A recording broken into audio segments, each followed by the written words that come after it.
আমার যে হাত দিয়ে হাতুড়ি পিঠে ভেঙেছে আর ওই ট্রাক্টর চালিয়েছে, তাদের ওই হাত দিনের মতো এমন করে দিতে হবে যেন প্রতি মুহূর্তে হাতের দিকে তাকিয়ে এটা যেন মনে করে যে এই হাত দিয়ে 32 নম্বর ভেঙেছে। এটা পারবে কি তোমরা? সেটা আমাকে বলো, সেটা আমি চাই। সকলের ছবি আছে, খুঁজে খুঁজে বের করো কে কোথায় আছে। বেঁচে থাকবে সারা জীবন আর ওই হাত দেখবে, এটাই আমি চাই, আর কিছু চাই না। কাটাল রানী বেশি মাস্তানি না, শাড়ি তুলে তো পলাইছিল ইন্ডিয়ায়, একবার না কয়েকবার, হেডম যায় না এখনো না। প্রফেসর ইউনূস নিহাত ভদ্রলোক, পার পাইয়া যাইতেছিস। যদি আমার মতো ঘাউরা কেউ রাষ্ট্র ক্ষমতায় থাকলে হইনি না, তোকে আইকম্যানের মতো ঘেটি ধরিয়া ধরে নিয়ে আসলেনি বাংলাদেশে। তুই ভাবিস তুই কোনটি আসু জানি না? হ্যাঁ হ্যাঁ, তুই তো আসুই ডি প্রণব কাকা যেটি থাকিছিল 10 রাজাজি মার্গ কয়া দিলাম। আবার যেটি তোকে এক পিসিরও তো খুঁজে বের করবো, কেমনে বের করেছি তুই এটা বেকুব। যা নতুন জায়গায় যা, আবার খুঁজে বের করবো। তুই সারা জীবন দৌড়ে বেড়াবো, তোর যা নামে কালা কালা করে দেবো। আজকে স্যাম্পল দিলাম একটু, আরো অনেক কিছু জানি, পরে কমুনি। 32 নাম্বার যারা ভাঙিছিল তাদের একজনের যদি কিছু হয়, আমি টুঙ্গিপাড়া ড্রোন উড়াই দিয়া একেবারে সাফা করে দেবো। এখন পলা আবার এটি থেকে যেটি আসিস, নতুন জায়গার যা।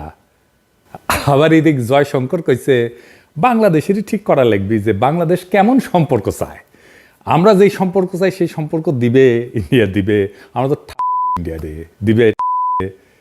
তোর সাথে সম্পর্ক না রাখলে কি হবে রে? কিছুই হবে না, যাবে আমাদের, কিছুই হবে না। ফুটশালা গোমূত্র সেবী। এর সামনে গিয়ে হাত কসলে আসছে আমাদের স্বরাষ্ট্র উপদেষ্টা কয়েকদিন আগে, এই হইতেছে তার ফলাফল। যাই হোক, গত রাতে সারা ঢাকা শহরে কয়েকটা জায়গায় খুন, চিন্তায়, অস্ত্র হাতে মহড়া হয়েছে। কয়েকদিন আগে আওয়ামী লীগের ভার্চুয়াল মিটিংয়ে আওয়ামী লীগের সাবেক মেয়র বলছিল যে শহরে আমরা থাকবো না সে শহরে আমরা কাউকে ঘুমাতে দেব না। শুনেন, আমাদের কথা স্পষ্ট, যে রাজধানীতে আমাদের মানুষ শান্তিপূর্ণভাবে দিনে ঘুরতে পারবে না, চলতে পারবে না, সেই রাজধানীর মানুষ রাতে ঘুমাতে পারবে না। আমরা সেইভাবে আমাদের তৈরি করে নিছি। আমাদের ডিসিশন, আমাদের মূল ব্যক্তি, আমাদের নেত্রী যেভাবে এখানে সাজেশন করবে, আমরা পরামর্শ কর্মে আমাদের যেখানে যার সাথে আলোচনা দরকার সেইটা করব। তারা এখন সেই কাজই করিচ্ছে। আওয়ামী দুর্বৃত্তরা মাঠে, আর এই সময় আর্মি পূর্ণ ম্যাজিস্ট্রেসি ক্ষমতা নিয়ে 8 টু সিভিল পাওয়ার অ্যাক্টে মাঠে মোতায়েন আছে। ইনফ্যাক্ট একটা জরুরি অবস্থায় যেই রকম ফোর্স ডিপ্লয় করা দরকার তাই করা হইতেছে। তাও কেন এরকম ভয়াবহ ঘটনা ঘটতেছে? আবার এদিকে নির্বাচিত সরকারের জন্য ইন্ডিয়ান সেনাপ্রধান আর বাংলাদেশের সেনাপ্রধান দুইজনে অপেক্ষা করতেছে। দেখি যাও মিল কত দুইজনের, দুই ভাইয়ের। তো স্লোগান দেয় দুইজন মিলিয়া, জয় বাংলা জয় হিন্দ, অন্তর্বর্তী ছাইয়া নির্বাচিত পিন্ড। অনেকে কইতেছে ব্রিগেডিয়ার সাখাওয়াতকে স্বরাষ্ট্র উপদেষ্টা করা লাগবে। আজ এটা না বুঝে দেখি। ব্রিগেডিয়ার সাখাওয়াত নাকি আর্মি থেকে চাকরিচ্যুত হয়েছিল গম চুরির কেসে। গম, তবে তার সবচেয়ে বড় কন্ট্রিবিউশন হইতেছে 111-এর ইলেকশন কমিশনার হিসেবে নির্বাচনী আসনের পুনর্বিন্যাস করা। সে এমনভাবে সীমানা নির্ধারণ করেছিল যেন আওয়ামী লীগ অ্যাবসলিউট মেজরিটি পায়।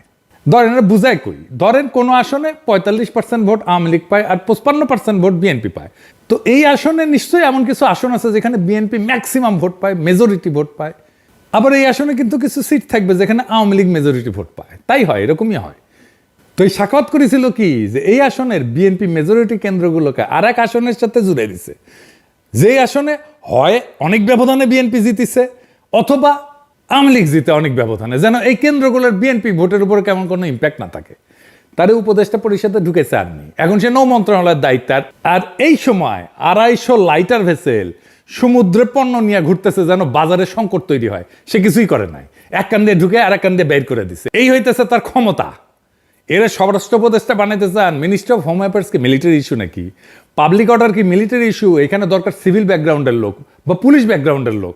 জাহাঙ্গীর আর্মির কোটায় বিএনপির পছন্দের উপদেষ্টা। কে কারে কিভাবে কখন উপদেষ্টা বানাইছে তার হিসাব করলে আমার কাছে আছে। হোম মিনিস্ট্রি সিভিলিয়ান সামলাবে, আর্মি কোটায় সব কয়টা উপদেষ্টারা কেদাইতে হবে। জাহাঙ্গীর সাখাওয়াত দুইটাই। আবার দেখলাম বিএনপির কেউ কেউ কইতেছে খোদা বক্সের কথা, উনি নাকি অপদার্থ আইজিপি ছিলেন। আজেন এটা না বুঝে দেখি। খোদাবক সাহেব আইজিপি ছিলেন 3 মাসেরও কম সময়। 111 হইল 1 নভেম্বর, তাই না? উনি 2006 সালের 2রা নভেম্বর থেকে 2007 সালের 29শে জানুয়ারি পর্যন্ত আইজিপি ছিলেন। আপনারা জানেন 111-এর প্রথম মাসগুলোতে পুলিশ দারুণ দারুণ কাজ করেছিল, তাই না? ওই সময় খোদাবক্স পুলিশের আইজিপি, তার ভালো কাজ কন্টিনিউ করতে দেওয়া হয় নাই। পুলিশে যা ভালো কাজ করতেছে এখন তার কৃতিত্ব এই খোদাবক্সেরই। ওরা এখন সরানো লাগবি, কারণ অনেকের পাকা ধানে মই দিয়ে দিচ্ছে। এই জেনারেল জাহাঙ্গীর হইতেছে এটা পথের বাধা, যে কাজগুলোর গতি থামায় দেয়। আচ্ছা, স্বরাষ্ট্রের কথা বাদই দেন, ওই জাহাঙ্গীর তো আর একটা মন্ত্রণালয় সামলায়, কৃষি মন্ত্রণালয়। ওইখানে ভয়াবহ অবস্থা, এক সচিব রাখিছে হাসিনার লেসপেন্সার। দেখেন ওরে নিয়ে বিক্ষোভ হয়, দেখেছেন? আমলাদের কারণে এই লিস্ট এখন পর্যন্ত ঠিকভাবে করা হয়নি। এবং কি আপনারা দেখেন যে আমলারা এখন পর্যন্ত পদবঞ্চিত আছে, পদবঞ্চিত ছিল, তাদের লিস্ট মিনিটেই করে ফেলছে এবং তাদেরকে ঠিক জায়গায় বসানো হয়েছে। কিন্তু এখন পর্যন্ত আমাদের ভাইদের এই লিস্টটা তৈরি করা হয়নি। সার নিয়ে কৃষক মহাবিপদে। দেখেন, আপনারা তো জানেন আমি ফার্মা ইন্ডাস্ট্রিতে কাজ করেছি। এই ইন্ডাস্ট্রিতে আমার ভাই বেড়াদার, কলিগ, সাবেক বস, বন্ধু সবাই আছে। তো আমার এক বন্ধু, সে আবার ব্যবসাও করে, এই ফার্মাসিউটিক্যালে সারের ব্যবসাও করে। আমারে কইল, দাদা ভয়াবহ সময় আসতেছে, সার নিয়ে বেড়াছাড়া অবস্থা করে দিচ্ছে। আমি বললাম, শুনমনি আপনার কথা টাইম কইরা। কিন্তু দেখেন জাহাঙ্গীর সাহেব যে শুধু স্বরাষ্ট্রতেই বেড়াছাড়া করেছে তা না, কৃষি তো বেড়াছাড়া করে রাখিছে। তো বেড়াছাড়া কেন করিচ্ছে জানেন? কারণ ওর পায়খানা কষা। দেখেছেন মুখের কি অবস্থা? কুতিচ্ছেন কেন ভাইজান? সবার সামনে ভাবে কোদ দিলে তো মুশকিল। যারা অপদার্থ জাহাঙ্গীরের ছাইরা খোদাবক্সার ছাত্রদের পিছে লাগে, তাদের জিগান খোদাবক্সার ছাত্র হয়ে যদি স্বরাষ্ট্র মন্ত্রণালয় চালায়, তাহলে জাহাঙ্গীর আছে কেন? তুই তো এমনি চলে যাওয়া উচিত। আর কোন আক্কালে রিকমেন্ড করেছিল তারে বিএনপি? আর জাহাঙ্গীর সাহেব, আপনি যে হুশে নাই তার প্রমাণ রাত 3টায় সাংবাদিক সম্মেলন ডাকিছেন। আপনার বিন্দু মাত্র সেন্সিটিভিটি নাই। এত রাতে সাংবাদিকরা যাবে আপনার বাসায়? আপনি কি মহারাজা? যাই হোক, আপনি স্বরাষ্ট্র মন্ত্রী হিসেবে, স্বরাষ্ট্র উপদেষ্টা হিসেবে কি করবার পারলেননি সেটা কই শুনেন, ওইটা মন দিয়া শুনেন। আপনি কোন জাহাঙ্গীর সাহেব, আপনি কয়টা থানায় ভিজিট করেছেন ফিজিক্যালি? উপদেষ্টা হওয়ার পরে কয়বার আপনার বাহিনীর লোকদের সাথে মাঠে গিয়ে দেখা করেছেন, তাদের সাথে ক্যান্টিনে খাইছেন, তাদের পরিবারের খোঁজ খবর নিছেন, তারা যেন উদ্বুদ্ধ হয় এমন কাজ করছেন? কথা বলছেন? বলেন নাই। যে বিশাল বাহিনীর নেতা, সেই বাহিনীর লোকরা যেন বুঝে আপনি তাদের পিতার স্নেহে নেতৃত্ব দিচ্ছেন। তাইলে ওরা আপনার জন্য হাসতে হাসতে জীবনটাও দিয়ে দিতে পারবে। আপনার কোনো পরিকল্পনা লাগবে না, কোনো প্রণোদনা দেওয়া লাগবে না। তারা নিজেরাই নিজের কাজটা সবচেয়ে ভালো করে করার চেষ্টা করবে, কারণ সে জানবে আপনি আন্তরিকভাবে আপনার বাহিনীকে নিয়ে গর্ব করতে চান। আপনার তো আপনার বাহিনীর লোকের সামনে যে বলতে হবে যে ভাই, তোমারা নিয়ে আমি গর্ব করি। দেখেন ও কেমন কাজ করে। তাইলে গভীর রাতে প্রেস কনফারেন্স ডেকে আলগা সিরিয়াসনেস না দেখায়, রাতেই যদি টহল দল নিয়ে ঢাকার এলাকায় যাইতেন, কালকেই সে পরিস্থিতি পাল্টে যেত।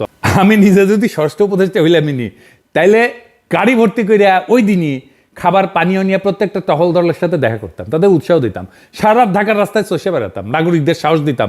সকালে ফজরের নামাজের সময় একটা মসজিদের সামনে দাঁড়ায় থাকতাম, মুসল্লিরা আসতো, তাদের সালাম দিয়া কুশলাদি জিজ্ঞেস করতাম। যতদিন আইন শৃঙ্খলা ঠিক না হয় ততদিন এই কাজ করতাম। প্রত্যেকটা নাগরিক নিরাপদ বোধ না করলে আমি ঘুমাইতে যাইতাম না। মাঠ থেকে নেতৃত্ব দিতে হয়, কমান্ড করে নেতৃত্ব হয় না। ওটা লিডারশিপ না, ওটা অন্য কিছু। ওটাই শিখেন নাই। কি কমান্ড করেছেন আর্মিত বুঝা পাই না। তবে যা যা খবর আসতেছে তার অনেকটাই কিন্তু অতিরঞ্জিত। এইগুলো আওয়ামী লীগ ছড়াইতেছে বিশেষ উদ্দেশ্য নিয়ে, এটা বুঝাইতে যে দেশের অবস্থা ভয়াবহ। দেখেছেন গত 36 ঘন্টায় 74 ধর্ষণ, এদের লিড করেছিল জনকণ্ঠ। খবরটা ভুয়া। কিন্তু প্রশ্ন হইতেছে, যে পত্রিকা আওয়ামী আমলে আওয়ামী মুখপাত্র হিসেবে দিন কাটাইলো, এখন মিথ্যা নিউজ ছাপায় পার পাওয়া যায় কিভাবে? প্রেস কাউন্সিলে কেন মামলা করেন নাই? শফিক জাত ভাই জন্য কনসেশন দিচ্ছেন নাকি? আমরা তো প্রথম আলো অফিসের সামনে জিয়াপত দিতে গেলে পুলিশ দিয়ে পিটাইছিলেন। এখন মিছা নিউজ ছাপানোর জন্য শুধু বিবৃতি। স্বরাষ্ট্র উপদেষ্টা বাসা থেকে ফেরার পথে নাকি সাংবাদিক ছিনতাইয়ের শিকার হয়েছে, এটাও পুরা মিছা কথা। ধানমন্ডির শঙ্কর মসজিদে মাইকে ঘোষণা দেওয়া হইতেছে ডাকাত পড়া। শুনেন।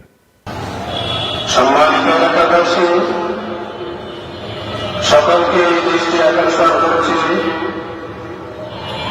সরকার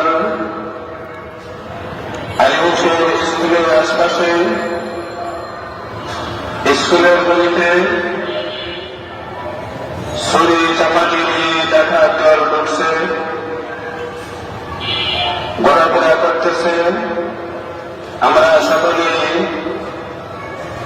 সতর্ক থাকি। মাইকে ঘোষণা শুনে পালাইছে ওই ডাকাত। যারা ডাকাত বা কি করতে হয়েছিল, কিছু পোলাপান ছিল অস্ত্র হাতে। ঘটনা কি হয়েছিল পরে তাই শুনেন।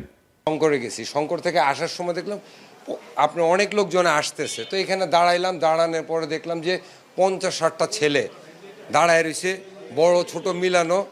তো বললাম যে এলাকার ভিতরে এটা কি?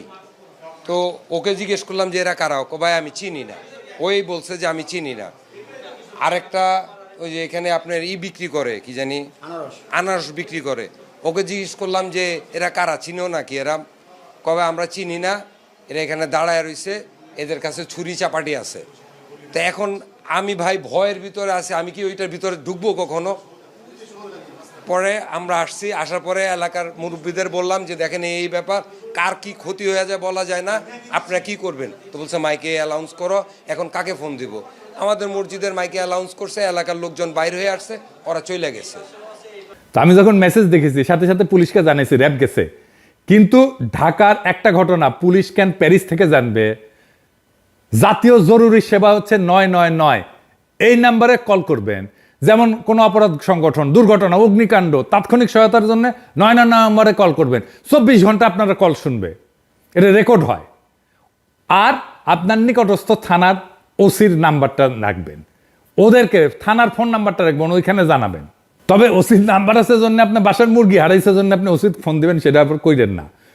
আমাদের অনেক সময় পরিমিতি বোধ থাকে না। আমার ফোন নাম্বার তো এজমালি সম্পত্তি হয়েছে, সারাক্ষণ ফোন ব্যস্ত থাকে।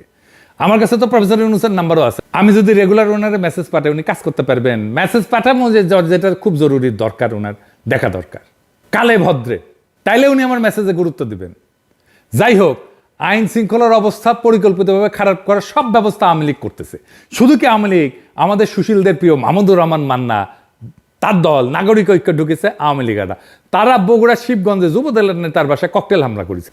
আমি কুচি কলে যে এই নাগরিক ঐক্য সাজা আওয়ামী লীগের হাড্ডি গুড়া গুড়া করে দিবেন, খালি কনফার্ম হবে না এগুলো আওয়ামী লীগ। সব গ্যাঞ্জামের পিছিয়ে আপনি আওয়ামী লীগ পাবেন। আগস্ট মাসে ডাকাতি করার জন্য আওয়ামী লীগ লোক ভাড়া করেছিল না, ভুলে গেছেন? দেখেন, পাড়ায় পাড়ায় আবার আগস্টের মতো পাহারা বসানো যায় কিনা ভাইবা দেখবেন। আগস্টের সেই পরিস্থিতি আবার হাজির হয়েছে। আমরা একটা কিন্তু যুদ্ধাবস্থায় আছি, লড়াই এখনো থামে নাই। পাড়ায় মহল্লায় আবার নতুন করে পাহারা শুরু হোক। ছিনতাইকারীর ডাকাতার মস্তানদের হাড্ডি গুড়া গুড়া করে দেবেন, জিন্দেগিতে যেন নিজের পায়ে ভর দিয়া খাড়া হইতে না পারে। বিপ্লবকে এত সহজে ধ্বংস করতে দেব না। যারা মনে করতেছেন প্রফেসর ইউনূসের সরকারে উষ্টা দেবেন, ওই স্বপ্নরে দুঃস্বপ্ন বানায় দেব। সব সাইরা 24 ঘন্টার মধ্যে ঢাকায় যায় ল্যান্ড করব, ছাত্র জনতার সাথে নিয়ে। বাকি 24 ঘন্টায় বিপ্লবের সকল শত্রুরে জয় বাংলা কইরা দিব ইনশাল্লাহ।